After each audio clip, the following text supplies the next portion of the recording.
আসসালামু আলাইকুম। Technique easy এডুকেশনের পক্ষ থেকে নবম দশম শ্রেণীর শিক্ষার্থীদের জানাচ্ছি শুভেচ্ছা। আজকের পর্বে আমরা চট্টগ্রাম বোর্ড 2025 সালে আসা একটা সৃজনশীল প্রশ্ন নিয়ে তোমাদের সাথে আলোচনা করব। কি বলছে দেখো তো উদ্দীপকটায়। মিনা প্রচণ্ড অলস, সারাদিন কোনো কাজ করে না। তার বয়স 17 বছর, ওজন 78 কেজি এবং উচ্চতা 554 সেন্টিমিটার। কিছু ইনফরমেশন দেওয়া আছে, বয়স, ওজন আর উচ্চতা। বয়স দেওয়া আছে বছরে, উচ্চতা দেওয়া আছে কেজিতে, ওজন দেওয়া আছে কেজিতে এবং উচ্চতা দেওয়া আছে সেন্টিমিটারে। এখন এই মানগুলো দিয়ে আমরা কিন্তু ইজিলি বিএমআর বের করতে পারি। তাহলে মান দেওয়া আছে, ঠিক আছে, আমরা অঙ্কটা করব। প্রতিদিন 325 গ্রাম ভাত, 180 গ্রাম গরুর মাংস এবং 50 গ্রাম ভোজ্য তেল খায়। ভাত হচ্ছে শর্করা জাতীয় খাবার, তাহলে সে শর্করা গ্রহণ করলো 325 গ্রাম। 180 গ্রাম গরুর মাংস, তার মানে হচ্ছে প্রোটিন বা আমিষ, আমিষ গ্রহণ করলো 180 গ্রাম। আর ভোজ্য তেল বলতে আমরা স্নেহ জাতীয় খাদ্য বা চর্বিটাকে বুঝতেছি। চর্বি গ্রহণ করলো কতটুকু? 50 গ্রাম। আমরা খাদ্য তালিকায় সবচেয়ে বেশি অ্যামাউন্ট গ্রহণ করার জন্য দেখতে পাই হচ্ছে শর্করা। মানে এই যে পিরামিডটা দেখো, পিরামিডের নিচের দিকে সারফেসটা সবচেয়ে বিস্তৃত, তার মানে বোঝানো হয়েছে যে ওই খাবারটা সবচেয়ে বেশি খাওয়া দরকার। ওই যে পিরামিডের নিচে কিন্তু বা একদম যে লোয়ার লেভেলটা, ওখানে কিন্তু আমাদের শর্করা বলে দেওয়া আছে, তার মানে শর্করা বেশি পরিমাণ খাওয়া লাগবে। ঠিক আছে, সে অন্য খাদ্যের তুলনায় কিন্তু শর্করা বেশি পরিমাণই খাচ্ছে। তারপরে দেখো 180 গ্রাম আমিষ, শর্করা পরে ছিল আমাদের ভিটামিন, তারপরে আমিষ, তার মানে শর্করার তুলনায় আমিষ কিছুটা কম পরিমাণে খাওয়া লাগবে। ঠিক আছে, কম পরিমাণে খাচ্ছে। আর স্নেহ বা চর্বি জাতীয় খাবার এটা হচ্ছে সবচেয়ে কম পরিমাণে খাওয়া লাগবে, তাহলে ও এটা 50 গ্রাম গ্রহণ করতেছে। সব ঠিকঠাক আছে, আমরা বুঝতে পারলাম উদ্দীপকটা। এরপরে চলো ক নাম্বার প্রশ্নটা দেখি কি বলছে। নিষ্ক্রিয় শোষণ কাকে বলে? শোষণ কি জিনিস? শোষণ বলতে আমরা বুঝি হচ্ছে অ্যাবজর্ব করে নেওয়া, কোনো কিছু অ্যাবজর্ব করে নেওয়া। এক্ষেত্রে আমরা উদ্ভিদের শোষণটা দেখতে পাই। উদ্ভিদের ক্ষেত্রে আমরা দেখতে পাই যে মূলরোম দিয়ে, মাটির নিচে শিকড় থাকে না, এই যে শিকড় থেকে বা মূলরোম দিয়ে ওরা কি করে, পানি আর খনিজ লবণ শুষে নেয়। তাহলে নিষ্ক্রিয় শোষণ, উদ্ভিদের ক্ষেত্রে শোষণ আবার দুই ধরনের, একটা হচ্ছে তোমার সক্রিয় আর একটা নিষ্ক্রিয়। যখন বিপাকীয় শক্তির প্রয়োজন হচ্ছে তখন ওইটাকে আমরা বলি হচ্ছে সক্রিয় শোষণ। বিপাকীয় শক্তি কি মানে তোমার দেহের ভেতরের কিছু শক্তি খরচ হচ্ছে, এই যে পানি বা খনিজ লবণটা যে তুমি টেনে নিচ্ছ, অ্যাবজর্ব করে মাটির নিচ থেকে যে নিচ্ছ, সেক্ষেত্রে যদি তোমার কোনো ভেতরের শক্তি খরচ হয় সেটাকে আমরা বলবো সক্রিয় শোষণ। আর যদি কোনো শক্তি খরচ না হয়, উদ্ভিদের যে প্রক্রিয়া মূলরম ইমবাইবেশন আর অভিস্রবণ প্রক্রিয়ায় লবণ শোষণ করে, এই যে খনিজ লবণ, মাটির নিচ থেকে খনিজ লবণ যখন শোষণ করবে তখন কোনো বিপাকীয় শক্তির প্রয়োজন হয় না। যখন বিপাকীয় শক্তির প্রয়োজন হচ্ছে না তখন ওইটাকে বলবো নিষ্ক্রিয় শোষণ। আর যখন বিপাকীয় শক্তির প্রয়োজন হয় তখন ওইটাকে আমরা বলবো হচ্ছে সক্রিয় শোষণ। যখন ব্যাপন প্রক্রিয়া সম্পন্ন হয় তখন সক্রিয় শোষণ হয়। আর ইমবাইবেশন আর অভিস্রবণের ক্ষেত্রে তখন কিন্তু তোমার নিষ্ক্রিয় শোষণ। ইমবাইবেশন কি জিনিস? ইমবাইবেশন মানে হচ্ছে কলয়েড ধর্মী পদার্থের পানি শুষে নেওয়ার যে ধর্মটা। কিছু পদার্থ আমরা দেখতে পাই স্পঞ্জ বা স্টার্চ, ওরা কি করে পানি শুষে নেয়, ওদের ওই ধর্মটাই হচ্ছে ইমবাইবেশন। আর অভিস্রবণ হচ্ছে কোনো একটা দ্রবণ, মনে করো দ্রবণের ভিতরে তোমার দ্রব যে পদার্থটা, দ্রাবক না, দ্রবণের দ্রব পদার্থটা যেখানে ঘন বেশি ওই দিকে তোমার দ্রাবক পদার্থ চলাচল করবে। অর্থাৎ যদি আমি ধরো একটা গ্লাসের ভিতর কিশমিশ ভিজায় রাখি, গ্লাসে যে পানি নিলাম নর্মাল যে মিনারেল ওয়াটার, তাহলে এই যে পানির যে ঘনত্বটা আর কিশমিশের ভেতরে যেই ঘনত্ব সেটা কিন্তু বেশি, মানে কিশমিশের ভিতরে মিষ্টি ভাব বা উপাদান দ্রব পদার্থ হচ্ছে এইখানের ভিতরে বেশি। তাহলে এখন দ্রাবক পদার্থ কোন দিকে চলাচল করবে? দ্রাবক পদার্থের ঘনত্ব এখানে কম, কম ঘনত্ব থেকে বেশি ঘনত্বের দিকে চলে যাবে। তাহলে কম ঘনত্ব থেকে বেশি ঘনত্বের দিকে দ্রাবক পদার্থের চলাচল করার প্রক্রিয়াটা হচ্ছে অভিস্রবণ। তাহলে উদ্ভিদ যখন মাটির নিচে থেকে লবণ শোষণ করতেছে তখন কিন্তু ওর এই ইমবাইবেশন আর অভিস্রবণ প্রক্রিয়াটা সম্পন্ন হয়, যেখানে ওর কিন্তু কোনো বিপাকীয় শক্তি খরচ হচ্ছে না। তাহলে এটাকে আমরা বলবো হচ্ছে নিষ্ক্রিয় শোষণ। এরপরে আসো, মেরুদণ্ডী প্রাণীদের ত্বকে কোন ধরনের আবরণী থাকে? মেরুদণ্ডী প্রাণী বলতে তুমি আমি।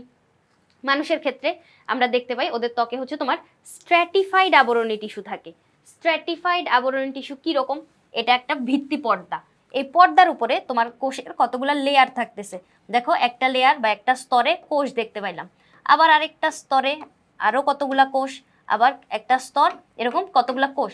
ধরো তুমি যদি এখন তোমার একটু স্কিন নিয়ে মাইক্রোস্কোপের নিচে রাখো, সেক্ষেত্রে তুমি যখন মাইক্রোস্কোপে দেখতেছো, দেখলা যে এখানে 3 থেকে 4টা লেয়ার আছে। তারপরে তুমি উঠে দোষ দেখ এই ত্বকটাতে 3 থেকে 4টা লেয়ার আছে। ও যখন আবার তাকাবে তখন দেখবে যে 7 থেকে 8টা স্তর। কিরে মৃত্যু, 3 থেকে 4টা কই? এখানে তো 7 থেকে 8টা লেয়ার আছে।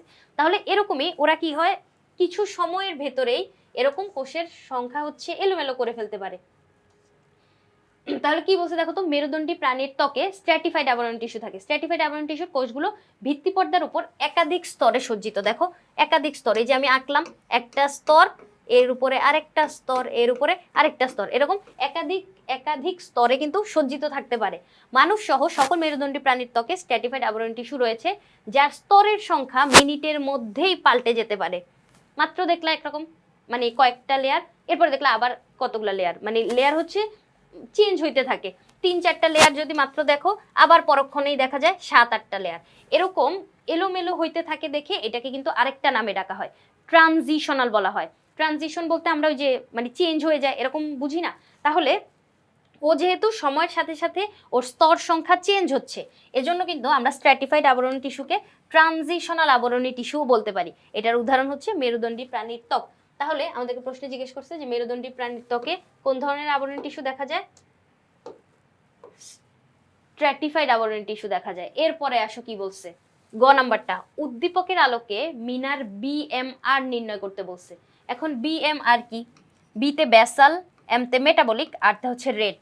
ব্যাসাল মেটাবলিক রেট, তার মানে এই যে বিএমআর, এটা দিয়ে আমরা নির্ণয় করতে পারি পূর্ণ বিশ্রামরত অবস্থায় তোমার দেহে কতটুকু পরিমাণ শক্তি খরচ হইল, কতটুকু শক্তি বা খাদ্য তোমার গ্রহণ করা প্রয়োজন, মানে যখন তুমি কোনো পরিশ্রম করতেছো না ওই সময়টায়। ধরো আমরা যেই কথাবার্তা কাজকর্ম, এই যে তুমি আমার ক্লাস দেখতেছো, লিখতেছো, মানে যত কাজই করতেছো সব কাজের শক্তি আমরা পাই হচ্ছে শ্বসন থেকে। এখন ধরো তুমি এরকম একটা সিদ্ধান্ত নিলা, আজকে আমি একটু শক্তি খরচ করবো না, আজকে আমি সারাদিন ঘুমায় থাকবো বা অলস জীবনযাপন করবো, শুয়ে বসে থাকবো। সেক্ষেত্রে তুমি যখন শুয়ে আসো, তুমি কি নিঃশ্বাস বন্ধ করে শুয়ে থাকো যে ফুসফুস তুমিও আজকে রেস্ট নাও, তোমার এরকম নিঃশ্বাস প্রশ্বাস মানে শ্বাসকার্য চালানো লাগবে না? এরকম তো না, তুমি তো শুয়ে শুয়ে শ্বাসকার্যটা চালাচ্ছ। তুমি যখন শুয়ে আসো তখন কি তোমার মলমূত্র পায় না? পি পটি তো পায়, ওয়াশরুমে তো যাওয়া প্রয়োজন হয়। তুমি যখন শুয়ে আসো তখন কি তোমার হার্টকেও বলো যে হার্ট তুমি একটু রেস্ট নাও? হার্ট যদি থেমে থাকে সেক্ষেত্রে তো তোমার ভবলীলা সাঙ্গ হয়ে যাবে। এছাড়া তুমি যখন শুয়ে থাকো তখন কি তোমার মস্তিষ্ক থেমে থাকে? তুমি কি কল্পনা করা থেকে নিজেকে বিরত রাখতে পারো? তাহলে তুমি অলস জীবনযাপন করতেছো, কিন্তু তোমার ভেতরের এই যে অর্গানগুলা, এগুলা কিন্তু অনবরত কাজ করতেই আছে। ওইখানে তোমার কিছু পরিমাণ শক্তি খরচ হয়, ওই শক্তির হিসাবটাই হচ্ছে আমরা করব যে পূর্ণ বিশ্রামরত অবস্থায় এখন ভিতরে যেই শক্তিগুলা বার্ন হচ্ছে, ওইখানে শক্তিগুলা মানে কতটুকু খাদ্য প্রয়োজন মানে ওই শক্তির কাজগুলা করার জন্য। এরপরে তুমি পূর্ণ বিশ্রামরত অবস্থায় যখন হিসাবটা করতে পারবা, এরপরে আমরা হিসাব করবো যে তুমি অনেক বেশি পরিশ্রমী নাকি কম পরিশ্রমী, সেই অনুযায়ী আমরা মানে সংখ্যাটা বের করতে পারবো, মানে খাদ্য কতটুকু গ্রহণ করা প্রয়োজন। তাহলে বিএমআর আমাদেরকে নির্ণয় করতে বলছে। বিএমআর কিন্তু ছেলে মেয়েদের ক্ষেত্রে মানে ছেলেদের ক্ষেত্রে আলাদা সূত্র আছে, মেয়েদের ক্ষেত্রে আলাদা সূত্র। তাহলে আমাদের উদ্দীপকে কে বলছে? মিনার কথা বলছে। মিনা হচ্ছে একটা মেয়ে, তাহলে আমরা মেয়েদের বিএমআর এর যে সূত্রটা, ওই সূত্রটা ব্যবহার করব। বিএমআর এর জন্য আমাদের 3টা জিনিস লাগে, ওজন, উচ্চতা আর বয়স, এই 3টা জিনিস লাগতেছে। তাহলে আমাদের উদ্দীপকে এই 3টা জিনিস দেওয়া আছে, দেখো বয়স দেওয়া আছে, ওজন দেওয়া আছে, আর উচ্চতা দেওয়া আছে। আর সবচেয়ে মজার কথা কি জানো, ওজন এখানে লাগে হচ্ছে কেজিতে, কেজিতেই দেওয়া আছে। বয়স লাগে বছরে, বছরেই দেওয়া আছে। উচ্চতা লাগে সেন্টিমিটারে, সেন্টিমিটারেই দেওয়া আছে। বোর্ড প্রশ্নগুলো কিন্তু অনেক সহজ হয়, এই যে এরকম বলে দেয়, মানে যেই মানটা তুমি বসানো লাগবে ওই মানই হচ্ছে দেওয়া আছে। দেখো সেন্টিমিটারেই দেওয়া আছে, তোমার কিন্তু কনভার্ট করা লাগলো না। কিন্তু স্কুলের পরীক্ষায়, টেস্ট পরীক্ষায় এই জায়গাগুলো হচ্ছে অনেক বেশি পেঁচায়, যে এখানে ধরো তোমার মিটারে দেওয়া থাকলে সেন্টিমিটারে নেওয়া লাগতো, এগুলো যদি গ্রামে দেওয়া থাকতো, মানে কঠিন প্রশ্ন করতে চাইলে তখন এই জায়গাগুলো চেঞ্জ হবে। তাহলে আমাদের এখানে সুবিধা হইলো কি, সবকিছু যা আমাদের দরকার ওরকমই দেওয়া আছে। তাহলে 17, 78 আর 154। চলো এখন আমরা বিএমআরটা বের করি। কি বলছে দেখো তো, কি কি দেওয়া ছিল আমাদের? ওজন দেওয়া ছিল 78, উচ্চতা দেওয়া ছিল, বয়স দেওয়া ছিল, যেটা যেরকম দরকার কেজি, সেন্টিমিটার, বয়স, সব বছর সবকিছু ঠিক মতো দেওয়া আছে। মেয়েদের ক্ষেত্রে সূত্রটা হচ্ছে এরকম, 655 এটার সাথে আমরা 9.6 এর সাথে ওজন কেজিতে গুণ করে যোগ করব, আবার 1.8 এর সাথে উচ্চতা সেন্টিমিটারে গুণ করে যোগ করব, এবং বয়সটা 4.7 এর সাথে গুণ করে বিয়োগ করব। এই জায়গায় কিন্তু বিয়োগ, এই জায়গাটা খেয়াল রাখা লাগবে। আমি ছোটবেলায় এই জায়গাটা সারাক্ষণ ভুল করতাম, আমি সব যোগ দিয়ে দিতাম না, কিন্তু লাস্টেরটা বিয়োগ। এবার চলো আমরা মানগুলা বসাই। সূত্র যা আছে তাই, 655 গুণন 9.6 গুণন ওজন। কত ওজন দেওয়া আছে? মিনার ক্ষেত্রে ওজন হচ্ছে আমাদের 78। তারপরে আবার সূত্র যেমন আছে তেমন 1.8 গুণন উচ্চতা হচ্ছে আমার 154 দেওয়া আছে, 154। তারপরে সূত্র আবার যেমন আছে তেমন -4.7, বয়স হচ্ছে আমার 17 দেওয়া আছে। শুধু লাল কালির অংশটুকু আমি এখানে বসাইলাম, আর সব হচ্ছে সেম। তাহলে এই যে মানগুলো বসাইছি এগুলো হচ্ছে এখন ক্যালকুলেটরে বসাই দিই। চলো ক্যালকুলেটর বসায় মানটা বের করি। ক্যালকুলেটরে যখন বসাইতে যাবা তখন তোমার মানে সাইন্টিফিক ক্যালকুলেটর 991 হইলে ঠিক আছে, মানে তোমার ব্র্যাকেট দেওয়া লাগে না। কিন্তু যদি তার নিচের হয় সেক্ষেত্রে কিন্তু ব্র্যাকেট দিও, ব্র্যাকেট না দিলে কিন্তু মান ঠিক মতো আসবে না। 9.6 গুণন 78 প্লাস 1.8 গুণন 154 মাইনাস 4.7 গুণন 17 কত আসে দেখো তো? 1601.1। এটা বের হইলো আমার বিএমআর। এখন বিএমআর এর মান আমাদের নির্ণয় করতে বলছে গ নাম্বারে, উদ্দীপকের আলোকে মিনার বিএমআর নির্ণয় করো। হ্যাঁ ঠিক আছে, তাহলে এই বিএমআর পর্যন্তই হচ্ছে আমাদের উত্তর, এই জায়গাটায় শেষ। মিনার বিএমআর হলো, এটা কিন্তু কোনো একক লিখা লাগবে না, এতটুকু পর্যন্তই। তাহলে আমাদের অ্যান্সার এই জায়গাটায় শেষ। এবার আমরা পরের প্রশ্নটাই যাব।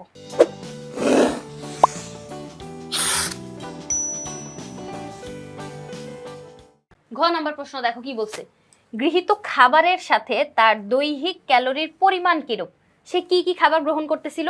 শর্করা হচ্ছে 325 গ্রাম, আমিষ গরুর মাংস বলতে প্রোটিন বা আমিষ 180 গ্রাম, আর ভোজ্য তেল বা চর্বি হচ্ছে তোমার 50 গ্রাম। এই খাদ্যগুলার ক্যালোরি বের করা লাগবে, মানে খাদ্য ক্যালোরি আমরা বের করব। তাহলে খাদ্য ক্যালোরি বের করার জন্য তিনটা সূত্র সবার আগে জানা লাগবে। 1 গ্রাম শর্করা থেকে আমরা 4 কিলো ক্যালোরি শক্তি পাই, 1 গ্রাম প্রোটিন থেকে আমরা 4 কিলো ক্যালোরি শক্তি পাই, এবং 1 গ্রাম চর্বি থেকে আমরা 9 কিলো ক্যালোরি শক্তি পাই। তাহলে দেখো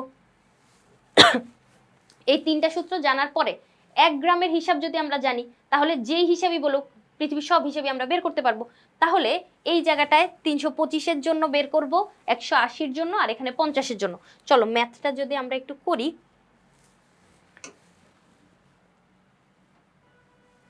আসো আমরা ম্যাথটা করি। সবার প্রথমে আমরা কি জানি? আমরা জানি 1 গ্রাম শর্করা সমান সমান হচ্ছে তোমার 4 কিলো ক্যালোরি শক্তি। আর আমাদের ওখানে শর্করা দেওয়া আছে কতটুকু? 325 গ্রাম।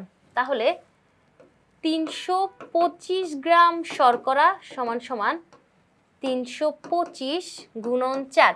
1 গ্রামে যদি 4 কিলো ক্যালোরি হয় তাহলে তোমার 325 গ্রামে তো আরো বাড়বে। সেক্ষেত্রে বাড়লে আমরা কি জানি? বাড়লে হচ্ছে আমরা গুণ করি। তাহলে এই জায়গাটায় যদি গুণ করো, 4 5 20 শূন্য, হাতে আছে 2, 4 2 8 9 10, 10 শূন্য, হাতে আছে 1, 3 4 12 13 14, 1400 কিলো ক্যালোরি হচ্ছে তোমার শর্করাতে গেল।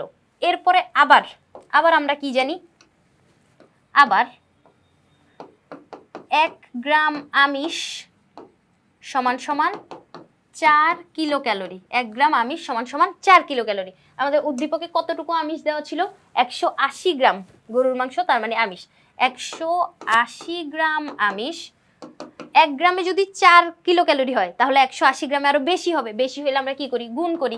তাহলে 180 গুণন 4 কিলো ক্যালোরি, এটা যদি করি তাহলে 4 0 0, 4 8 32, হাতে 3, 4 কে 4 5 6 7, 720 কিলো ক্যালোরি।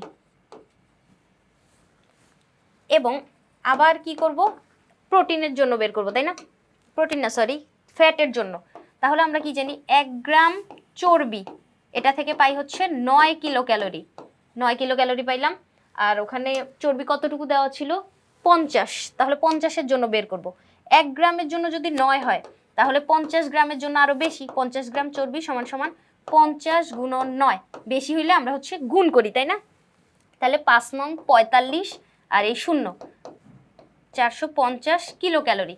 তাহলে আমরা শর্করার জন্য কতটুকু শক্তি পাই, তারপরে হচ্ছে আমিষের জন্য কতটুকু, চর্বির জন্য কতটুকু। এবার সবগুলা শক্তি একসাথে যোগ করব।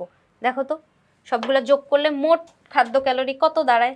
মোট খাদ্য ক্যালোরি সবগুলা যোগ করে দাও, 1400 যোগ 720 যোগ 450, এই সবগুলা যোগ করো।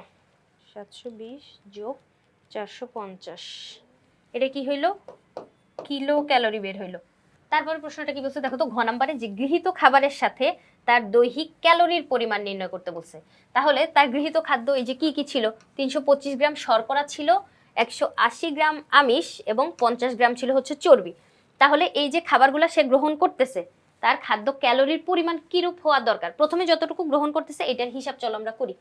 তাহলে এই এতটুকু হিসাব করার আগে তিনটা সূত্র মনে রাখা লাগবে। সূত্র তিনটা হচ্ছে, আমরা 1 গ্রাম শর্করা থেকে কতটুকু পরিমাণ শক্তি পাই, 4 কিলো ক্যালোরি শক্তি পাই। 1 গ্রাম শর্করা থেকে 4 কিলো ক্যালোরি শক্তি। 1 গ্রাম আমিষ থেকে আমরা 4 কিলো ক্যালোরি শক্তি পাই। আর 1 গ্রাম চর্বি থেকে 9 কিলো ক্যালোরি আমরা পাই। তাহলে এই তিনটা যদি তুমি 1 গ্রামের হিসাব জানো, সেক্ষেত্রে যে কোনো সংখ্যা দিয়ে হচ্ছে আমরা বের করতে পারবো। তাহলে 1 গ্রামে কত, 325-এ কত, এইখানে 1 গ্রামে কত, 180-তে কত, এরকম করে চলো আমরা ম্যাথটা শুরু করি। ঘ নাম্বার, এখন আমরা সবার প্রথমে কি জানি, আমরা জানি 1 গ্রাম শর্করা, এখান থেকে আমরা শক্তি পাচ্ছি হচ্ছে তোমার 4 কিলো ক্যালোরি। আর আমাদের শর্করার হিসাব দেওয়া আছে কতটুকু, 325 গ্রাম। ওই দেখো 325 গ্রাম ভাত। তাহলে সুতরাং 325 গ্রাম শর্করা থেকে আমরা কতটুকু শক্তি পাবো, 1 গ্রামে যদি 4 কিলো ক্যালোরি হয়, 325-এ আরও বেশি শক্তি পাবো। তাহলে 325 গুণন 4 কিলো ক্যালোরি। তাহলে কত হয় দেখো তো হিসাব, 4 5 20, 20-এর 0, হাতে আছে 2, 4 2 8, 9 10-এর 0, হাতে 3 4 12, 1 13, 1300 কিলো ক্যালোরি পাচ্ছি। এরপরে আবার আমরা আমিষের হিসাব করব। আমিষের ক্ষেত্রে 1 গ্রাম আমিষ থেকে আমরা শক্তি পাই হচ্ছে তোমার 4 কিলো ক্যালোরি। আর আমাদের এখানে আমিষ কতটুকু দেওয়া আছে দেখো, 180 গ্রাম গরুর মাংস, তার মানে 180 গ্রাম আমিষ। সুতরাং 180 গ্রাম আমিষ থেকে কতটুকু শক্তি পাবো, আরও বেশি পাবো। তাহলে আমরা গুণ করব, 180 গুণন 4 কতটুকু হয় দেখো তো, 4 0 0, 4 8 32, 32-এ 2, হাতে আছে 3, 4 1 4, 5 6 7, 720 কিলো ক্যালোরি পাইলাম। এবং চর্বির ক্ষেত্রে আবার হিসাব করব, 1 গ্রাম চর্বি থেকে আমরা কতটুকু পরিমাণ শক্তি পাই, 9 কিলো ক্যালোরি শক্তি পাচ্ছি। আর আমাদের গ্রহণ করে কতটুকু, চর্বি হচ্ছে তোমার 50 গ্রাম, ভোজ্য তেল মানে হচ্ছে স্নেহ বা চর্বি জাতীয় খাবার। তাহলে 50 গ্রাম চর্বি থেকে কতটুকু শক্তি পাবো, আরও বেশি পাবো। 1 গ্রামে যদি 9 হয়, 50 গ্রামে কত হবে, 5 নং 45, 50 গুণন 9, তাহলে 450 কিলো ক্যালোরি শক্তি হচ্ছে আমরা এখান থেকে পাচ্ছি। তাহলে সে শর্করা গ্রহণ করতেছে কতটুকু, 1300 কিলো ক্যালোরি, তারপরে আমিষ গ্রহণ করতেছে 720, আর চর্বি গ্রহণ করতেছে 450। এখন আমরা মোট শক্তির হিসাবটা করব, মানে সে মোট কতটুকু পরিমাণ শক্তি গ্রহণ করতেছে, এই সবগুলো শক্তি হচ্ছে আমরা যোগ করে দিব। তাহলে মোট খাদ্য ক্যালোরি কতটুকু হচ্ছে দেখো তো, সবগুলা যোগ করো, 1300 যোগ 720 যোগ 450, মোট খাদ্য ক্যালোরি কত হচ্ছে, সবগুলো একসাথে আমরা যোগ করব, 1300 যোগ 720 যোগ 450, 2470 কিলো ক্যালোরি সে গ্রহণ করতেছে। এখন তার গ্রহণ করা প্রয়োজন কতটুকু, এইটা আমাদের বের করা লাগবে। এখন আমরা জানি কতটুকু পরিমাণ খাদ্য গ্রহণ করা লাগে, ওইটা হচ্ছে তার বিএমআর এর মানের সাথে মানে নির্ভর করতেছে, বিএমআর এর মানের উপর নির্ভর করে হচ্ছে আমরা এটা নির্ণয় করতে পারি। সেক্ষেত্রে তোমাদের বইয়ে এই জায়গায় একটা চার্ট দেওয়া আছে, দেখো তো, যদি তুমি অনেক বেশি পরিশ্রমী না হও, অনেক বেশি অলস হও, এই যে পরিশ্রমী না তার মানে অলস জীবনযাপন করলে তোমার যে বিএমআর এর মানটা, ওই মানের সাথে আমাদের 1.2 গুণ করা লাগবে। যদি তুমি হালকা পরিশ্রমী হও, 2 থেকে 3 দিন খেলাধুলা করো, তাহলে আমরা তোমার বিএমআর এর মানের সাথে 1.375 গুণ করব। যদি 2 থেকে 3 দিন তুমি প্রচুর খেলাধুলা করো, সেক্ষেত্রে 1.55 গুণ করব। প্রচুর খেলাধুলা যদি সপ্তাহে প্রতিদিন করো সেক্ষেত্রে 1.725, আর এখানে যদি অনেক অনেক অনেক বেশি পরিশ্রমী হও সেক্ষেত্রে তোমার 1.9 গুণ করা লাগবে। তাহলে উদ্দীপকে মিনা সে কি করছিল দেখো তো, তার একদম প্রথম লাইনটাতেই বলে দেওয়া ছিল, দেখো তো উদ্দীপকের প্রথম লাইনটাতেই কি বলে দেওয়া আছে, মিনা প্রচন্ড অলস, তার মানে সে পরিশ্রম করবে না। তাহলে পরিশ্রম যদি না করে সেক্ষেত্রে আমরা কোন মানটা নিব, দেখো তো পরিশ্রম না করলে আমরা ওর বিএমআর এর মানের সাথে 1.2 গুণ করব। তাহলে চলো মিনার যে বিএমআর ছিল ওই বিএমআর এর সাথে আমরা 1.2 গুণ করি। বিএমআর আমরা কোথায় বের করছিলাম, এই যে এই জায়গাটায় আগের অঙ্কটাতে গ হতে আমরা কি পাইছি, ওর বিএমআর হচ্ছে এইটা। তাহলে ওর কতটুকু খাদ্য গ্রহণ করা প্রয়োজন, খাদ্য মানে খাদ্য ক্যালোরি প্রয়োজন, খাদ্য ক্যালোরি প্রয়োজন ওর মানের সাথে আমরা কি করব, 1.2 গুণ করব। 1601.1 গুণন এখানে হচ্ছে 1.2 গুণ করব। তাহলে চলো ওর এই মানটার সাথে 1601.1 গুণন 1.2 গুণ করলে কত আসতেছে আমাদের, এই মানটা আসতেছে। তাহলে এত কিলো ক্যালোরি খাদ্য তার গ্রহণ করা প্রয়োজন, তার যে ভিতরে যতটুকু শক্তি খরচ হচ্ছে ওই খরচ হওয়া যতটুকু শক্তি অতটুকু শক্তি রিপেয়ারের জন্য আমাদের এতটুকু খাদ্য ক্যালোরি প্রয়োজন। কিন্তু সে গ্রহণ করতেছে কতটুকু দেখো তো, সে অনেক বেশি পরিমাণ গ্রহণ করতেছে, 2470 গ্রহণ করতেছে। তাহলে অতিরিক্ত গ্রহণ করতেছে, এখন আমাদের কি করা লাগবে, অতিরিক্তটুকু বিয়োগ দিয়ে দেওয়া লাগবে। বিয়োগ দিলে তো আমরা বুঝতে পারবো যে সে তার কতটুকু খাদ্য কমায় খাওয়া লাগবে। তাহলে আমাদের এখানে জিজ্ঞেস করছে, প্রশ্নটা কি জিজ্ঞেস করছিল, যে গৃহীত খাবারের সাথে তার দৈহিক ক্যালোরির পরিমাণ কিরূপ। পরিমাণ তো এখন কম বেশি হয়ে গেছে, কারণ সে গ্রহণ করতেছে বেশি পরিমাণ কিন্তু তার খরচ হচ্ছে মানে যতটুকু তার চেয়েও বেশি সে গ্রহণ করতেছে। তাহলে এগুলো কিন্তু তার দেহে মেদ আকারে জমা হবে, সে কিন্তু স্থূল হয়ে যেতে পারে। তাহলে এখন আমরা কি করব, মানটা বিয়োগ করব। যতটুকু কম খাওয়া প্রয়োজন, যতটুকু ক্যালোরি কম খাওয়া প্রয়োজন, তাই না, এটা আমরা বিয়োগ করলে পাবো কম গ্রহণ করা প্রয়োজন। সেটা আমরা কিভাবে নির্ণয় করতে পারবো, এইখানে যে মানটা আছে 2470 এখান থেকে তার যতটুকু গ্রহণ করা প্রয়োজন কতটুকু 1921,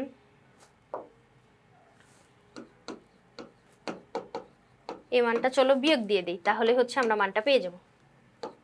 এত কিলো ক্যালোরি খাদ্য তার কম গ্রহণ করা প্রয়োজন, তাহলে 548.68 কিলো ক্যালোরি খাবার তার কম গ্রহণ করা প্রয়োজন। এগুলা তার দেহে হচ্ছে এক্সট্রা, কোনো খরচ হচ্ছে না, এগুলা কিন্তু জমা হয়ে থেকে যাবে।